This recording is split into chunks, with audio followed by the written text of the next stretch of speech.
Hello dear viewers, myself Nasir and you're watching Mr. Zoologist YouTube channel. Today we are going to discuss about biological classification के जानदारों की classification किस तरह की जाती है। सबसे पहले जो है अरिस्टोटल ने आइडिया दिया था क्लासिफिकेशन का ऑन द साइंटिफिक बेसिस। अब इसने क्लासीफाई किया प्लांट्स को तीन ग्रुप्स के अंदर, ट्रीज, श्रब्स एंड हर्ब्स, और एनिमल्स को दो ग्रुप के अंदर क्लासीफाई किया, ऐसे जिनके अंदर रेड ब्लड सेल्स प्रेजेंट थे और ऐसे जिनके अंदर रेड ब्लड सेल्स एब्सेंट थे। जिनके अंदर प्रेजेंट थे उनकी एग्जांपल्स इसने दी मैमल्स की, लिजर्ड्स की, बर्ड्स की और फिशेस की। और जिनके अंदर रेड ब्लड सेल एब्सेंट थे उनको इसने क्लासीफाई किया दो क्लासेस के अंदर मजीद, हार्ड बॉडीड और soft bodied. Hard bodied insects आ जाते हैं, सॉफ्ट बॉडीड में दो तरह के आ जाते हैं मजीद, एक वो जिनके अंदर शेल प्रेजेंट होता है जैसे कि शेल फिश है, एक ऐसे होते हैं जिनके अंदर शेल प्रेजेंट नहीं होता जैसे कि जेली फिश है। अच्छा, इसके बाद हमारे पास आता है टू किंगडम क्लासिफिकेशन सिस्टम। अब जो टू किंगडम क्लासिफिकेशन सिस्टम है ये क्लासीफाई करता है ऑर्गेनिजम्स को दो किंगडम के अंदर, एनिमल और प्लांट। अब ये पेश करने वाला जो हमारे पास क्लासीफायर था, क्लासिफिकेशन साइंटिस्ट था, वो था कार्लस लिनियस। 1758 में इसने प्रपोज किया। इसने कहा कि हमारे पास दो तरह के जानदार होते हैं, एक जो फोटोसेंसिस करते हैं, एक वो जो फोटोसेंसिस नहीं करते। जो फोटोसेंसिस करते थे इसने उन सबको किंगडम प्लांटे में रख दिया, जो फोटोसेंसिस नहीं करते थे उनको इसने किंगडम एनिमेलिया में रख दिया। तो ये था टू किंगडम क्लासिफिकेशन सिस्टम।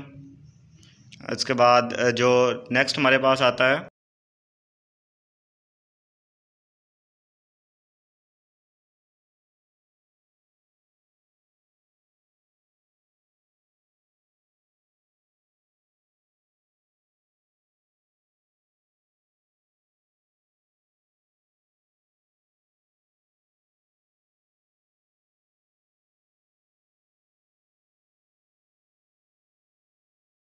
अब हम ड्रॉबैक्स देखते हैं टू किंगडम क्लासिफिकेशन सिस्टम के। सबसे पहला ड्रॉबैक इसका क्या आता है कि ये जो प्रोकैरियोट्स होते हैं जैसे कि बैक्टीरिया, साइनोबैक्टीरिया, और यूकैरियोट्स जैसे कि फंजाई है, मोसिस है, फंस हैं, जिम्नोस्पर्म्स और एंजियोस्पर्म्स, इसको भी उसने प्लांट्स के अंदर ही रख दिया क्योंकि इनके अंदर सेल वॉल प्रेजेंट थी। लेकिन ये काफ़ी सारे फीचर्स में बाकी प्लांट्स से डिफरेंट थे।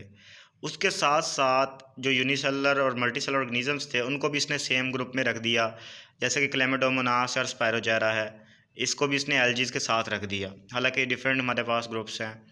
उसके बाद क्या हुआ कि जिसने जो है वो डिफ्रेंशिएट नहीं किया हेट्रोट्रॉफिक फंजाई में और ऑटोट्रॉफिक जो है ग्रीन प्लांट्स के अंदर, इसने कोई डिफरेंस नहीं रखा। और फंजाई के अंदर जो सेल वाला वो काइटन से बनी होती है, जबकि ग्रीन प्लांट्स की जो है वो सेलुलोज से बनी होती है। तो ये डिफरेंस भी इसने इग्नोर कर दिया। ये हमारे पास ड्रॉबैक्स आ जाते हैं टू किंगडम क्लासिफिकेशन सिस्टम के। उसके बाद हम फाइव किंगडम क्लासिफिकेशन सिस्टम की अगर बात करें तो ये पेश किया था रॉबर्ट विटेकर ने 1969 में। इसके अंदर हमारे पास आता है kingdom Monera, kingdom protista, kingdom fungi, kingdom Plantae और किंगडम एनिमेलिया। ऑर्गेनिजम्स को इन्होंने पांच ग्रुप्स में, पांच किंगडम्स में क्लासीफाई किया, और इस तरह जो है एक्सटेंशन हुई, डिफरेंट टाइप्स के जो ऑर्गेनिजम्स थे उनको डिफरेंट ऑर्गेनिजम्स में प्लेस किया गया। डिफरेंट जो है फाइलम्स के अंदर प्लेस करने से बहुत ज़्यादा जो है कम्प्लेक्सिटी थी वो सॉल्व हो गई। इसके बाद मज़ीद इसको एक्सटेंशन की, इसमें जो है वो करेक्शन की गई फाइव किंगडम क्लासिफिकेशन सिस्टम में मार्कस श्वार्ट्ज़ ने, जिससे मज़ीद ये जो एक्सेप्टेबल हो गया फाइव किंगडम क्लासिफिकेशन सिस्टम। अच्छा, अगर हम करेक्टरिस्टिक्स की बात करें फाइव किंगडम क्लासिफिकेशन सिस्टम की, इसकी खसूसियात की, तो इन पांच किंगडम की सेपरेट क्या सेल टाइप क्या होता है। मोनेरा में प्रोकैरियोटिक, प्रोटिस्टा में यूकैरियोटिक। प्रोकैरियोटिक का मतलब क्या है कि वेल डिफाइंड न्यूक्लियस जो है वो प्रेजेंट नहीं होता, और प्रोटिस्टा में ट्रू यूकैरियोटिक होते हैं, मतलब वेल डिफाइंड न्यूक्लियस होता है। फंजाई में, प्लांटे और एनिमेलिया, बाकी चार में होता है। मोनेरा या प्रोकैरियोटा में नहीं होता। सेल वाल जो है वो नॉन सेलुलोसिक होती है मोनेरा में, बाकी में प्रोटिस्ट में चंद एक में होती है, और फंजाई में काइटिन की बनी होती है या पॉलीसेकेराइड्स की, प्लांट्स की सेलुलोज से, और एनिमल में जो सेल वाल एब्सेंट होती है। इसी तरह न्यूक्लियर मेम्ब्रेन मोनेरा में एब्सेंट होती है, बाकी सब में प्रेजेंट होती है, चारों में। बॉडी ऑर्गेनाइजेशन मोनेरा में भी सेलुलर है, प्रोटिस्टा में भी सेलुलर है, फंजाई यूनिसेलुलर भी होते हैं, मल्टी सेलुलर भी, प्लांटे टिश्यू ऑर्गन है, और एनिमेलिया में तो फिर कम्प्लेक्स ऑर्गेनाइजेशन है। टिश्यू मिलके बनाएंगे आगे ऑर्गन, ऑर्गन मिलके ऑर्गन सिस्टम मिलके पूरा एक जानदार बनाते हैं। मोड ऑफ न्यूट्रिशन की देखें अगर तो मोनेरा जो हमारे पास किंगडम है, इसके अंदर ऑटोट्रॉफिक आते हैं जो फोटोसिंथेटिक भी होते हैं और कीमोसिंथेटिक भी, और हेटरोट्रॉफिक भी होते हैं जो अपना फूड खुद सिंथेसाइज नहीं कर पाते, और सेप्रोफाइट भी होते हैं जो डेड और डिकेइंग मैटर के ऊपर फीड करते हैं। प्रोटिस्टा जो सारे के सारे ऑटोट्रॉफिक हैं और चंद एक बीच में हेटरोट्रॉफिक भी हैं। फंजाई हेटरोट्रॉफिक हैं सारे के सारे, डेड डिट्रीटस मटेरियल पे फीड करते हैं, इस वजह से इन्हें हम कहते हैं सैप्रोफाइटिक। प्लांटी के अंदर सारे ऑटोट्रॉफिक होते हैं, फोटोसिंथेटिक करते हैं, मतलब फोटोसेंसिस के प्रोसेस के ज़रिए ग्लूकोज प्रिपेयर करते हैं। एनिमेलिया में सारे के सारे हेटरोट्रॉफिक होते हैं, उनका मोड ऑफ न्यूट्रिशन जो है सबका सब जो है वो डिपेंड करता है किस तरह का जो फूड अवेलेबल है उनको। अब हम बात करते हैं किंगडम मोनरा की या बैक्टीरिया की।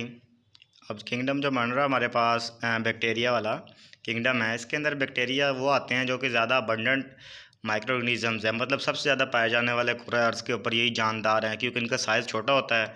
और ये साइज़ छोटा होने की वजह से और इनविजिबल होने की वजह से, इनविजिबल इसलिए कि इनकी जो वेवलेंथ है, जो इनका बॉडी साइज़ है वो हमारी विजिबल लाइट के अंडर नहीं आता, तो इनको देखने के लिए हमें माइक्रोस्कोप की ज़रूरत पड़ती है। अब जो 100 से लेके बैक्टीरिया जो है हमारे पास प्रेजेंट हो सकते हैं एक हैंडफुल ऑफ सॉइल के अंदर, क्योंकि हम एक मुट्ठी भर लें तो उसके अंदर हज़ारों लाखों की तादाद में जो है बैक्टीरिया मौजूद हो सकते हैं। उसके साथ साथ ये जो है एक्सट्रीम हैबिटेट्स के अंदर भी रहते हैं, जैसे कि बहुत ज़्यादा गर्मी या बहुत ज़्यादा सर्दी में भी सर्वाइव कर जाते हैं। हॉट स्प्रिंग्स हो गए, जैसे डेजर्ट्स हो गया, स्नो, और डीप ओशंस में जो है वो वेदर बहुत ज़्यादा कोल्ड होता है और या बहुत ज़्यादा हॉट होता है।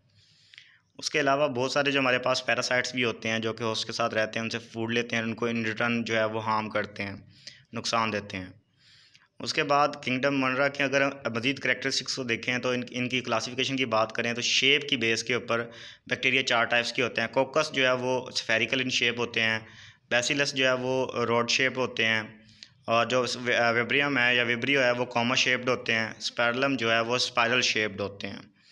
तो ये हमारे पास 4 टाइप्स देखी हमने। अब मज़ीद हम देखते हैं शेप्स ऑफ बैक्टीरिया में कि विब्रियो कॉलरा है हमारे पास, और डिफरेंट टाइप्स के बैक्टीरिया हैं। स्ट्रेप्टोकोकस नमूनिया जो नमूनिया काज करता है, और ये डिफरेंट टाइप्स के हेलिकोबैक्टर पाइलोरी है जो कि फूड पॉइजनिंग काज करता है। तो हमारे पास ये साल्मोनेला भी फूड पॉइजनिंग काज करता है, क्लोस्ट्रीडियम भी जो है फूड पॉइजनिंग के अंदर इन्वॉल्व होता है। तो चंद एक हमने देखी हैं शेप्स बैक्टीरिया की और उसकी classification on the basis of their shapes. ये शेप है हमारे पास एक बैक्टीरिया की, जिसके अंदर सबसे बाहर क्या होता है, कैप्सूल है, सेल वाल है, सेल वाल के बाद प्लाज्मा मेम्ब्रेन है, प्लाज्मा मेम्ब्रेन के बाद उसका साइटोप्लाज्म आ जाता है जिसमें ऑर्गेनेलीज आती हैं, जैसे कि राइबोसोम है, प्लाज्मिड है और पिलाए है। पिलाए जो है एक्सटर्नली अटैच्ड होते हैं, जैसे कि सिलिया होता है, इनका काम जो है कॉन्जुगेशन के अंदर होता है, लोकोमोशन के अंदर इनका रोल बहुत कम होता है। बैक्टीरियल स्ट्रक्चर बहुत सिंपल है लेकिन इसका बिहेवियर बहुत कम्प्लेक्स है। चंद एक बैक्टीरिया ऑटोट्रॉफिक भी होते हैं जो अपना फूड खुद सिंथेसाइज कर सकते हैं, मतलब ऑर्गेनिक सब्सटेंसेस बना सकते हैं इनऑर्गेनिक सब्सटेंसेस से, लेकिन ज़्यादातर जो है वो हेटरोट्रॉफ्स होते हैं, अपना फूड खुद सिंथेसाइज नहीं कर सकते और दूसरे जानदारों के ऊपर ये डिपेंड कर रहे होते हैं, डेड ऑर्गेनिक मैटर के ऊपर फीड करते हैं।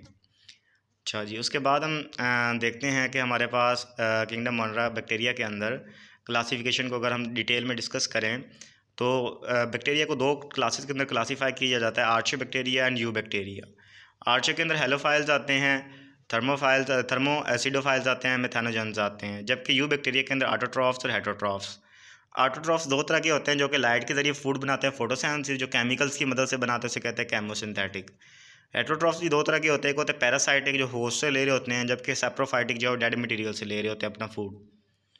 तो उसके बाद अगर हम मज़ीद में डिटेल में डिस्कस करें इनको, तो हम देखते हैं कि आर्चे बैक्टीरिया के अंदर उसके क्या क्या करैक्टरिस्टिक्स आते हैं। ये हार्शिस हैबिटेट्स में रहते हैं, जैसे कि एक्सट्रीमली साल्टी एरियाज जिसे हम हेलोफाइल्स कहते हैं, या हॉट स्प्रिंग्स होंगी तो उसे थर्मोएसिडोफाइल्स कहते हैं, और अगर मार्शी एरियाज़ होंगे कीचड़ वगैरह वाले तो उसे हम मेथानोजेंस कहते हैं। आर्चे बैक्टीरिया के अंदर डिफरेंट सेल वाल स्ट्रक्चर होता है उनके सर्वाइवल के लिए, जो कि इनको एक्सट्रीम कंडीशंस में उनको प्रोटेक्ट करता है।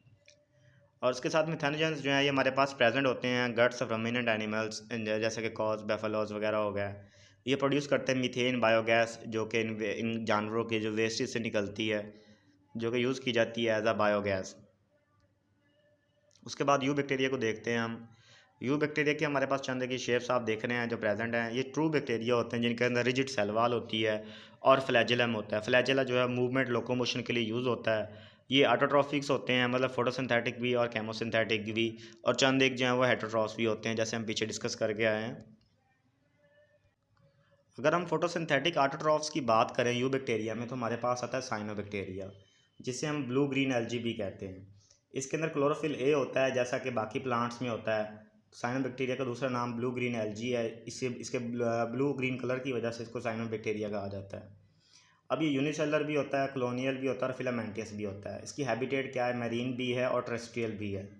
पानी में भी रहता है और खुश्की के ऊपर भी रहता है। कॉलोनीज़ जो है इसकी, उसके अंदर बाज़ औक़ात जेलेटिनस शीट होती है। ये काम क्या करती है, इसको प्रोटेक्शन देती है। उसके साथ साथ बाज़ औक़ात ये क्या करते हैं, जब इनकी अमाउंट ज़्यादा बढ़ जाती है वाटर बॉडीज़ में, तो वहाँ पर ये ब्लूम्स बनाते हैं, एल्गल ब्लूम्स बनाते हैं, जिसकी वजह से लाइट अंदर नहीं जा पाती पानी में, जिससे जो है फिशेज़ वगैरह को तक लाइट नहीं पहुँच पाती। इसके साथ साथ प्लांट्स तक भी नहीं पहुँच पाती। तो फोटोसिंथेसिस जो प्लांट्स अंडरनीथ जो होते हैं, इसके नीचे होते हैं, वो फोटोसिंथेसिस नहीं कर पाते। चंद एक इनमें से जो क्या करते हैं, एटमॉस्फेरिक नाइट्रोजन जो है उसको फिक्स भी करते हैं। इन एरिया जो फिक्स करते हैं नाइट्रोजन को, इन एरियाज़ को कहा जाता है हेट्रोसिस्ट्स। तो ये नाइट्रोजन फिक्सर भी हैं। हालांकि नाइट्रोजन फिक्सेशन अगर नेचुरल एनवायरनमेंट की बात की जाए तो उसके लिए राउंड अबाउट 1400 से लेके 2000 तक जो है टेम्परेचर चाहिए होता है, जो कि नॉर्मल कंडीशन में प्लांट्स को प्रोवाइड नहीं किया जा सकता। नाइट्रोजन फिक्सेशन के लिए या तो हम बैक्टीरियम यूज़ करते हैं, या ब्लू ग्रीन एल्गी जो ये भी उसको हेल्प करती है, या फिर जो नाइट्रोजन फिक्सेशन है वो तब होती है जब लाइटनिंग और थंडरस्टॉर्म्स प्रोड्यूस होते हैं ड्यूरिंग रेन। अच्छा, उसके बाद ये हेट्रोसिस्ट स्ट्रक्चर आप देख सकते हैं, बीच में जो हमारे पास शेडेड कलर है, और बाहर जो कवरिंग है इसकी स्काई ब्लू वाली म्यूसिलेजिनस शीट है, और ये पूरा स्ट्रक्चर हमारे पास नोस्टॉक है। और ये जो स्ट्रक्चर है हमारे पास, ये एनाबीना का है। एनाबीना के अंदर एग्जांपल हमारे पास एनाबीना और नोस्टॉक की आती हैं। एनाबीना बीडेड स्ट्रक्चर्स होते हैं, ये फिलामेंट्स छोटे छोटे जो अरेंज्ड होते हैं एक दूसरे के साथ। उसके बाद ये हमारे पास थोड़े से वो डिटेल स्ट्रक्चर थे, बिल्कुल ये फोकस किया हुआ एक पूरा एनिमल है। नोस्टॉक का नीचे है, उसके साथ ओसिलेटेरिया है, एनाबीना ऊपर है, उसके लेफ्ट साइड पे जो है एनाबीना है। एनाबीना की मज़ीद उसके डाइवर्सिफिकेशन दिखाई गई है। उसके बाद हम देखते हैं केमोसिंथेटिक ऑटोट्रॉफ्स, मतलब जो केमिकल से बनाते हैं। एग्जांपल ग्रीन सल्फ़र बैक्टीरिया है, पर्पल सल्फ़र बैक्टीरिया है, और वेनेनिविब्रो स्टेंजिस्पेंटस है। ये क्या करते हैं, ये इनऑर्गेनिक सब्सटेंसेस जैसे कि नाइट्रेट्स, नाइट्राइट्स और अमोनिया को यूज़ करते हैं और एनर्जी पैदा करते हैं एटीपी। एटीपी जो पैदा होती है उससे ये अपनी जो एक्टिविटीज़ है वो पूरी करते हैं, अपनी लाइफ को सस्टेनेबल बनाते हैं। अब ये रिसाइकलिंग न्यूट्रिएंट्स के हेल्प करते हैं, जैसे कि नाइट्रोजन हो गया, फास्फोरस हो गया, आयरन और सल्फ़र। तो ये नेचुरल साइकिल के अंदर भी इनका रोल क्लियर है। केमिकल्स को और मिनरल्स न्यूट्रिएंट्स वगैरह को रिसाइकिल कर रहे हैं। उसके बाद हेटरोट्रॉफिक बैक्टीरिया की अगर बात की जाए, तो हेटरोट्रॉफिक में हमारे पास ये सारे के सारे जो है अबंडेंट है नेचर के अंदर।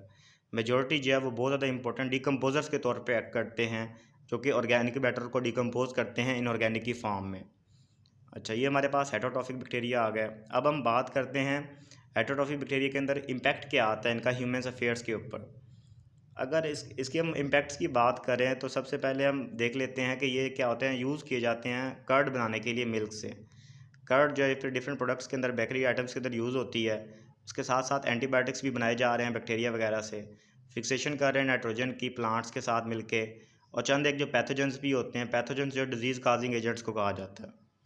उसकी एग्जांपल जैसे हमारे पास कोलरा है, टाइफाइड है, टेटनस है और सिट्रस कैंकर है। तो ये हमने इम्पैक्ट्स देखे इनके। अब हम देखते हैं रिप्रोडक्शन। अगर हम रिप्रोडक्शन की बात करें तो बैक्टीरिया जो है रिप्रोड्यूस करते हैं फिशन के ज़रिए, बाइंडी फिशन के ज़रिए। कि पेरेंट सेल जो होता है, एक सेल होता है, वो उसका पहले जेनेटिक मटेरियल डिवाइड होता है, फिर वो दो इक्वल हाल्स में डिवाइड हो जाता है। जब अनफेवरेबल कंडीशंस आती हैं तो ये स्पोर्स बनाते हैं। स्पोर्स को अगर हम डिफाइन करें तो रेजिस्टेंट स्ट्रक्चर्स होते हैं जो कि अनफेवरेबल कंडीशन में बनते हैं। उसके साथ साथ ये सेक्शुअल रिप्रोडक्शन भी करते हैं, मतलब डीएनए ट्रांसफ़र करते हैं एक बैक्टीरियम से दूसरे बैक्टीरियम के अंदर। इस प्रोसेस को हम कहते हैं कॉन्जुगेशन। तो दोनों तरह से रिप्रोड्यूस करते हैं ये, एसेक्सुअली भी और सेक्सुअली भी। अगर बाइंडिंग फिशन की बात की जाए तो वो एसेक्सुअल रिप्रोडक्शन है, अगर डीएनए ट्रांसफ़र कर रहे हैं तो वो हमारे पास सेक्सुअल रिप्रोडक्शन है। अब हम बात करते हैं माइकोप्लाज्मास की। ये जो हैं ऑर्गेनिजम्स होते हैं जिनके अंदर सेल वाल नहीं होती, सेल वाल एब्सेंट होती है। उसके साथ साथ ये स्मॉलेस्ट लिविंग सेल्स हैं जो अब तक डिस्कवर किए गए हैं, और ये सर्वाइव कर सकते हैं विदाउट ऑक्सीजन। इनके अंदर ये एबिलिटी है, और ये बहुत सारे जो पैथोजेंस हैं, मतलब डिजीज़ कॉज करते हैं एनिमल्स में भी और